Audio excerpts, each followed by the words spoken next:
प्रस्तुत कार्यक्रम के लिए नाट्य रूपांतरण और प्रासंगिक दृश्यों का सहारा लिया गया है। दर्शक ये ध्यान रखें।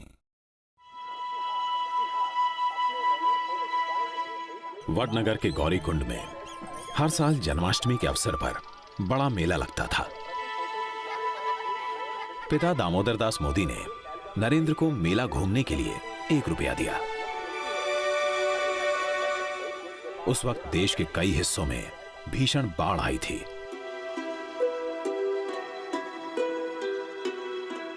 नरेंद्र ने दोस्तों से बात की और सबसे 1-1 रुपया लेकर मेले में चाय का स्टॉल लगा लिया। अपने घर से स्टोव और बर्तन ले आया। चाय बनाना तो वो जानता ही था।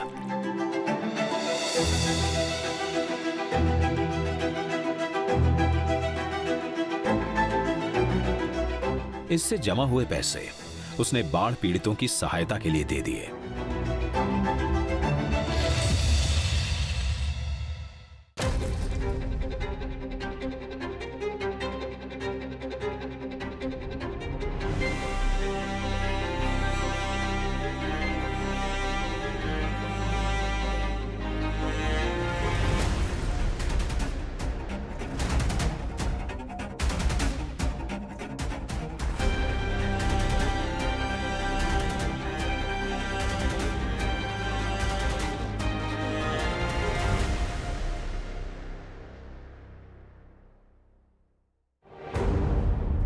साल 1973 अहमदाबाद के एलडी इंजीनियरिंग कॉलेज का हॉस्टल। मेस बिल में भारी बढ़ोतरी कर दी गई। छात्रों ने इसके विरोध में हड़ताल कर दी। 23 साल का नरेंद्र भी इस आंदोलन से जुड़ गया।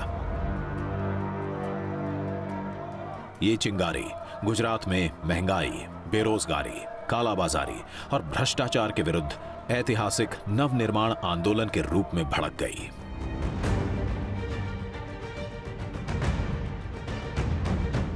खास तौर पर युवाओं ने यूनिवर्सिटी में यह आंदोलन का केंद्र बना दिया। उस वक्त स्लोगन था, अगर सच के नाम बगावत है तो समझो हम सब बागी है। जयप्रकाश नारायण जिंदाबाद, संपूर्ण क्रांति जिंदाबाद।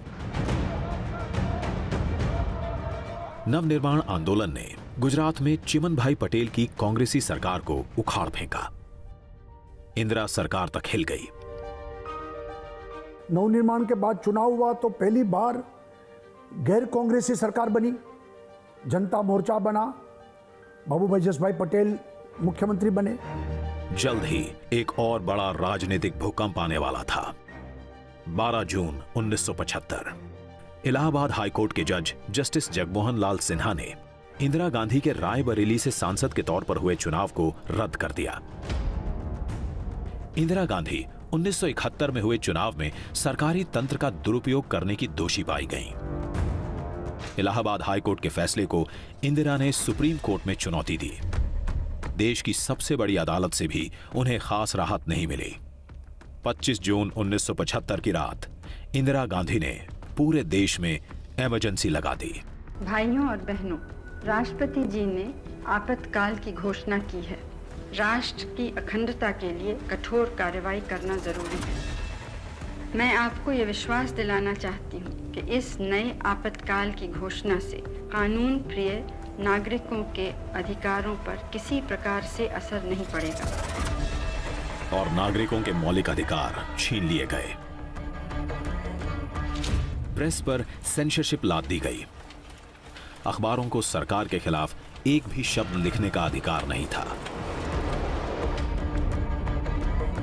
उस वक्त टीवी नहीं था, ज्यादातर प्रिंटिंग प्रेस था, उसके माध्यम से मीडिया चलता था।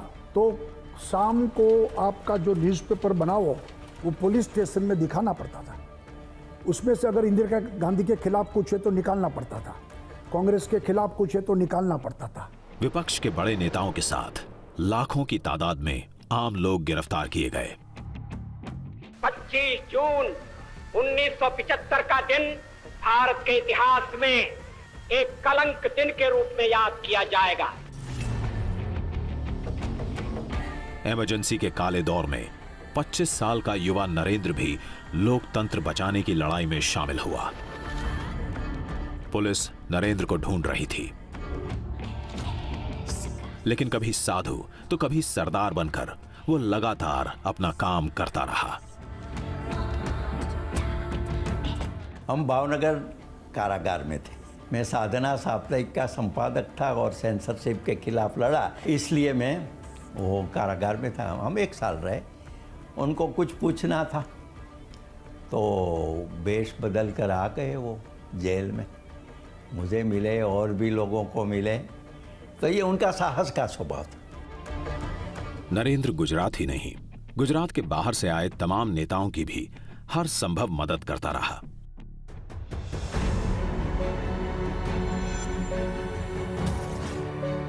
गुप्त बैठक आयोजित करने से लेकर जरूरी दस्तावेज और प्रतिबंधित पत्र पत्रिकाएं सुरक्षित जगह पहुंचाने तक।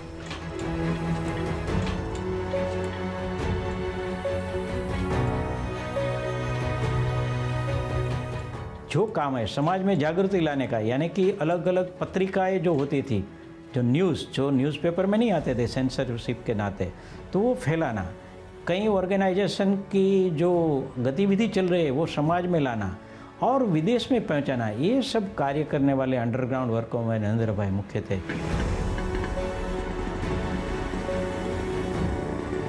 मीटिंग की सिस्टम कैसी थी? बिफोर सनराइज हमें वहाँ पहुँचना, आफ्टर द सनसेट सबको निकलना। तो मीटिंग पूरी हो गई और हम सब निकले। माने नरेंद्र भाई हमसे आगे थे, मैं बाकी के लोगों के साथ एक पुरानी गाड़ी में था और आगे पुलिस खड़ी थी। मैं तो घबरा गया। उन्होंने भी देखा कि पुलिस है। वो तो बड़े चालाक होशियार। उन्होंने राइट सिग्नल दिखाया और फिर लेफ्ट बताया। तो मैं घबरा गया कि ये कैसा है, मगर फिर कि मैं राइट को जाता हूँ, आपको लेफ्ट में जाना है। आपातकाल में पिता दामोदर दास मोदी नरेंद्र को लेकर बहुत चिंतित थे। पता नहीं बेटा कहाँ है, किस हाल में है। वे किसी भी तरह नरेंद्र से मिलना चाहते थे। छोटे भाई पंकज ने नरेंद्र से संपर्क किया। नरेंद्र भेष बदलकर छिपते छिपाते अपने मामा के घर अहमदाबाद के दाणी लीमड़ा इलाके पहुंचा, जहां उसने पिता और भाई को बुला लिया था। पिता नरेंद्र की वेशभूषा देखकर दंग रह गए। आपातकाल के खिलाफ लड़ाई में नरेंद्र की भूमिका को जाना तो गर्व की अनुभूति हुई।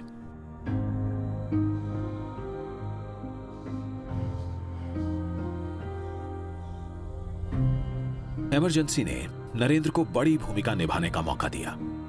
संघ के साथ ही गांधीवादी, साम्यवादी सभी विचारधाराओं को जानने समझने का अवसर मिला। संघ से जुड़े लोगों को गुप्त ढंग से जोड़ने का काम तो चलता ही रहा। अटल जी भी जेल में थे, अडवाणी जी भी जेल में थे और संघ के जितने लोग थे सब जेल में थे, बाला साहब जी भी। मगर ये लोगों के बीच में जो है पत्र व्यवहार के थ्रू पूरा जो जनता पार्टी का फॉर्मेशन के बारे में चर्चा होता था। 21 मार्च 1977 इमरजेंसी हटी, चुनाव हुए और केंद्र में मोरारजी देसाई की अगुवाई में पहली गैर कांग्रेसी सरकार बनी। उनके मंत्रिमंडल में वाजपेयी, आडवाणी जैसे जनसंघ के बड़े नेता भी शामिल हुए। Our decision is that you choose Morarji Desai.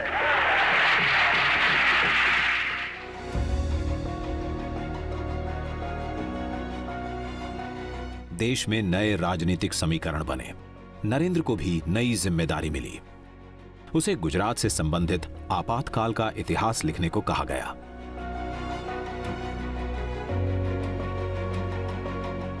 Narendra ने पुस्तक लिखी, संघर्ष मां गुजरात। इमरजेंसी में पूरा कार्य संघर्ष में कैसे चला, इसमें वेश बदल करना, अंडरग्राउंड लोगों को संपर्क रखना, कब कौन कहाँ सत्याग्रह करेगा और जेल में जाएगा, ऐसे अंडरग्राउंड नेताओं की जो बैठक होती थी उनकी भी व्यवस्था करना, ऐसे सब व्यवस्थाओं में नरेंद्र भाई का रोल एक बड़ा था, जो हम संघर्ष में गुजरात को पुस्तक में काफ़ी कुछ पढ़ सकते हैं। 27 साल के नरेंद्र की पुस्तक का लोकार्पण मुख्यमंत्री बाबूभाई जसभाई पटेल ने किया। यह पुस्तक भारतीय लोकतंत्र के सबसे अंधेरे काल का चमकदार दस्तावेज बन गई। पुस्तक इतनी लोकप्रिय हुई कि इसका हिंदी अनुवाद आपातकाल में गुजरात नाम से प्रकाशित हुआ। भूमिकाएं, स्थान बदलते रहे, अविरल। इमरजेंसी के बाद नरेंद्र का दिल्ली आना जाना लगा रहा। संरक्षक की भूमिका निभाते आ रहे वकील साहब नरेंद्र को तराशते रहे। वकील साहब की सलाह मानते हुए मोदी ने दिल्ली यूनिवर्सिटी से 1978 में बीए किया। मोदी जी वकील साहब के मानस पुत्र थे। वकील साहब के स्मरण में ही पूरा संस्कार धाम खड़ा है, जिसे लक्ष्मण ज्ञानपीठ के नाम से हम जानते हैं। 11 अगस्त 1989 दोपहर 3:15 बजे गुजरात के मोरबी में मच्छू नदी पर बना बांध तेज बारिश से टूट गया। कुछ ही देर में बाढ़ के प्रकोप से 15,000 से अधिक लोगों की जान चली गई। शहर शमशान बन गया। लाशों के कारण महामारी फैलने का खतरा बढ़ गया। इस त्रासदी की जानकारी पाते ही मोदी फटाफट मोरबी पहुंचे।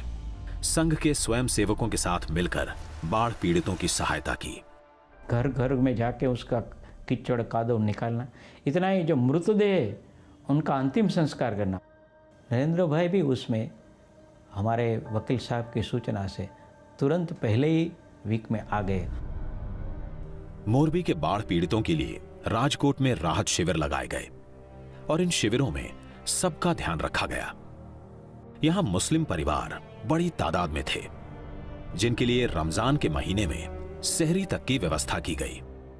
ये सब काम बड़ा कठिन था और उसको फिर से खड़ा करना, ये पूरा मेरे ख्याल से 2-3 महीने तक ये काम चला था और नरेंद्र भाई उसमें निरंतर वहां पर बने रहे थे। मोरबी की घटना के 2 हफ्ते पहले ही मोरारजी देसाई की जगह चौधरी चरण सिंह ने पीएम की कुर्सी संभाली, लेकिन उनकी सरकार भी 6 महीने के अंदर गिर गई।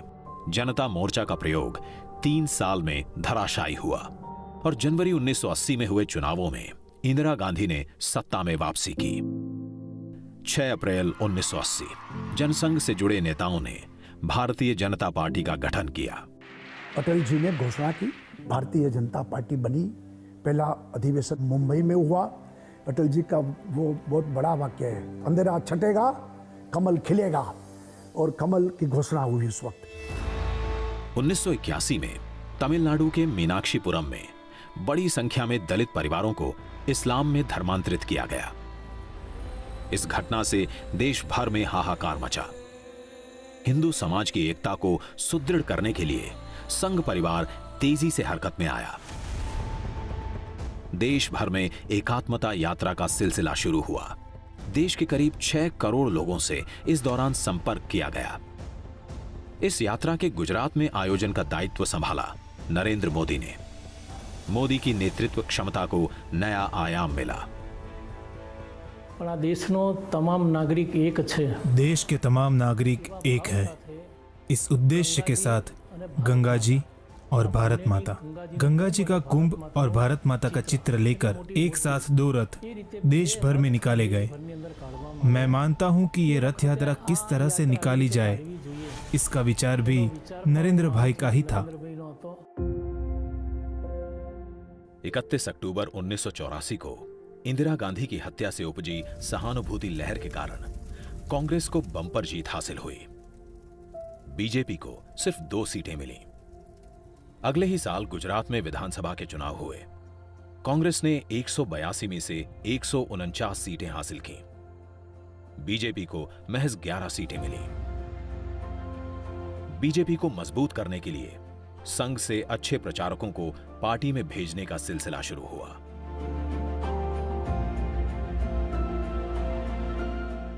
6 दिसंबर 1986 आरएसएस के तत्कालीन सरसंघ चालक बाला साहब देवरस के निर्देश पर नरेंद्र मोदी भारतीय जनता पार्टी में भेजे गए। 1.5 दशक से संघ के कार्य को विस्तार देने में लगे मोदी नए रास्ते पर निकल रहे थे। हृदय के उद्गार कविता में बह निकले। मां, मैं जानता हूं इस शरीर को अब एक नए रंगमंच पर ले जाना है। नए रंगमंच के अनुरूप इसकी साज सज्जा करनी है। मन, बुद्धि, हृदय, शरीर के इन सब अंगों को अब इस नए रंगमंच के अनुरूप ढालना है। He used to write it as a letter. अपने दिल में क्या उनकी उत्तेजनाएं हैं वो जगत जननी से बताते थे। उनको लगता है कि चाहे कितनी भी अंधेरी रात क्यों ना हो, चाहे कितनी भी मुश्किलात क्यों ना हो, वो माँ उनका हाथ पकड़कर उस मुश्किलात की घड़ी से उनको बाहर निकालेगी। संघ से बीजेपी में आते ही मोदी के सामने एक बड़ी चुनौती 1987 में आई, जिसे उन्होंने अवसर में बदल दिया। अहमदाबाद नगर निगम का चुनाव था। रणनीति और प्रचार की जिम्मेदारी खुद मोदी ने संभाली। नारा दिया, बस हवे तो भाजप। उस टाइम नरेंद्र भाई मोदी ने ये स्लोगन दिया था, बस अब भाजप। उस टाइम पे जो स्लोगन बने, जिस स्लोगन ने एक बहुत बड़ा अहम रोल प्ले किया बीजेपी को ऊपर उठाने का देश की पॉलिटिक्स में, इलेक्टोरल पॉलिटिक्स में, वो स्लोगन्स का जो कॉइनर थे उसके, वो ज्यादातर नरेंद्र भाई थे। अहमदाबाद नगर निगम चुनावों में बड़ी जीत के बाद नरेंद्र मोदी को गुजरात बीजेपी का संगठन मंत्री बना दिया गया। मोदी ने गुजरात में बीजेपी की जड़ें मजबूत करने के लिए यात्रा की रणनीति का सहारा लिया। किसानों के मुद्दों को लेकर 1987 में न्याय यात्रा, तो आदिवासी इलाकों को केंद्र में रखते हुए 1988 में लोक शक्ति यात्रा। तो जो प्रश्न, जो समस्या लोगों को पीड़ित करती थी, इस समस्या को लेके समस्या को हल कैसे किया जाए, उनका सुझाव देते हुए गुजरात में विविध क्षेत्रों में यात्रा हुई और इसी यात्रा से लोग जुड़ते गए।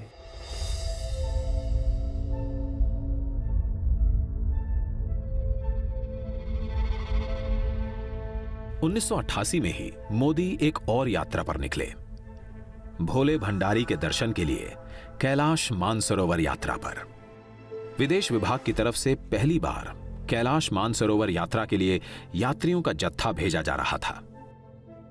मोदी भी ऐसे ही एक जत्थे में शरीक हुए। यात्रा से वापस लौटे तो सूचना मिली कि पिता दामोदर दास मोदी की तबीयत काफी खराब है। नरेंद्र तुरंत वडनगर पहुंचे। प्राण निकलने से पहले पिता मानो अपने कुमार का ही इंतजार कर रहे थे। बेटे से मुलाकात हुई और दामोदर दास मोदी ने सदा के लिए आंखें मूंद लीं। अगले ही दिन नरेंद्र नए पथ पर निकल पड़े, अविरल।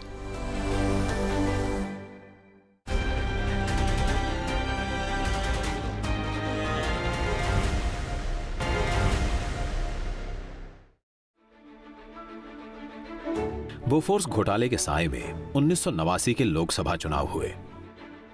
गुजरात में जनता दल के साथ मिलकर बीजेपी ने चुनाव लड़ा। मोदी को अपनी रणनीतिक कुशलता दिखाने का बड़ा मौका मिला। गठबंधन के तहत गुजरात में जिन 12 सीटों पर बीजेपी चुनाव लड़ी, उन सभी सीटों पर बीजेपी की जीत हुई। मोदी का सिक्का और जमा। कि मोदी जी का काम करने का तरीका वो अपने आप में एक अनूठा है। काम कुछ भी हो, उसका पूरा आयोजन करना और आयोजन को एक बार चकास लेना, उसके बाद अमल में लाना। तो ये प्लानिंग करके किसी काम को अंजाम देने की जो उनकी पद्धति है, उसी में ही इनकी सफलता का राज है। 1989 के लोकसभा चुनावों ने बीजेपी को ताकत दी।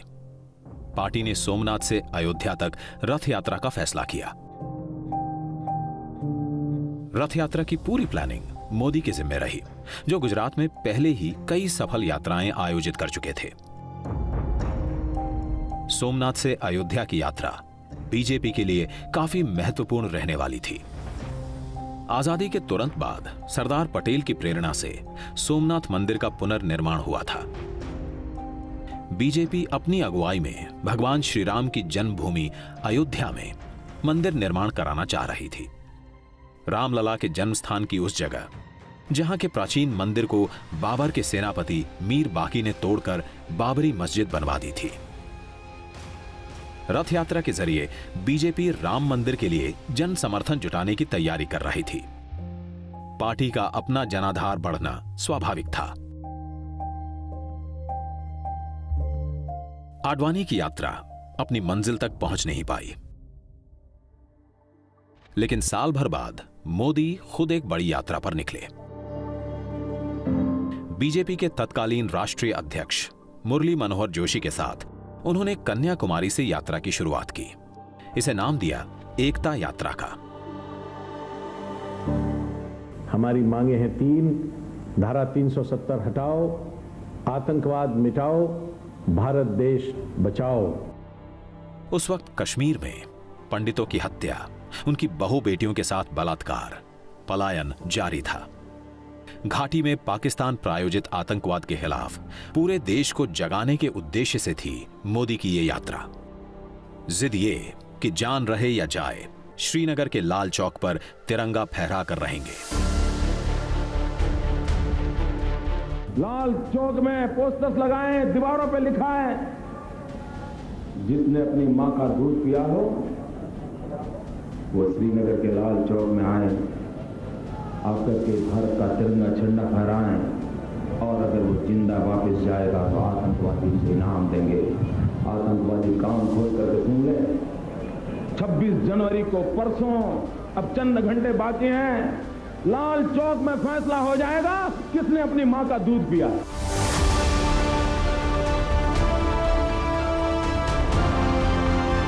आतंकवादियों की धमकियों के बावजूद 26 जनवरी 1992 को लाल चौक पर तिरंगा फहराया गया। तो माहौल इतना भावुक था देश के लिए, एकता के लिए, कि मरने के लिए हम सब कार्यकर्ता एकदम जुस्सा में था।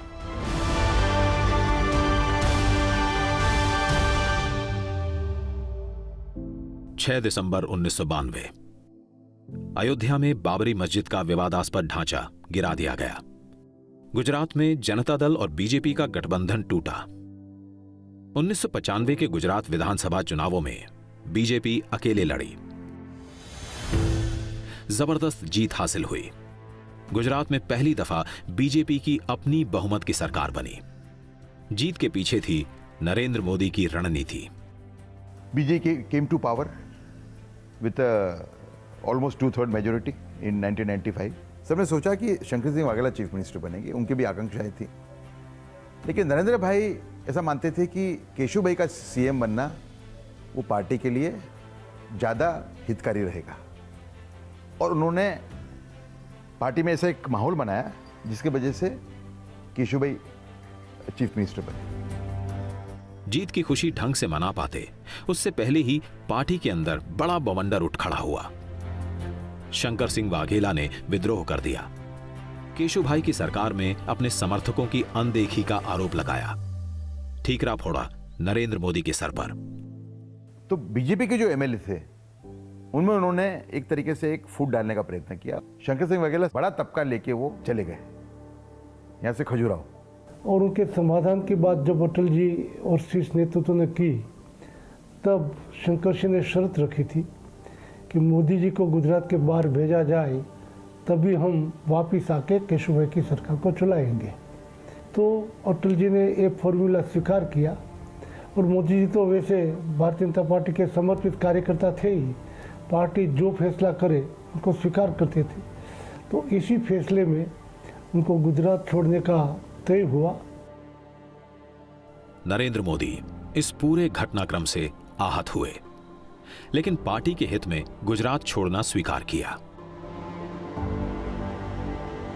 28 सितंबर 1995 को गुजरात के संगठन महामंत्री का पद त्याग दिया। क्या हार में, क्या जीत में, किंचित नहीं भयभीत में, कर्तव्य पथ पर जो मिले यह भी सही वह भी सही।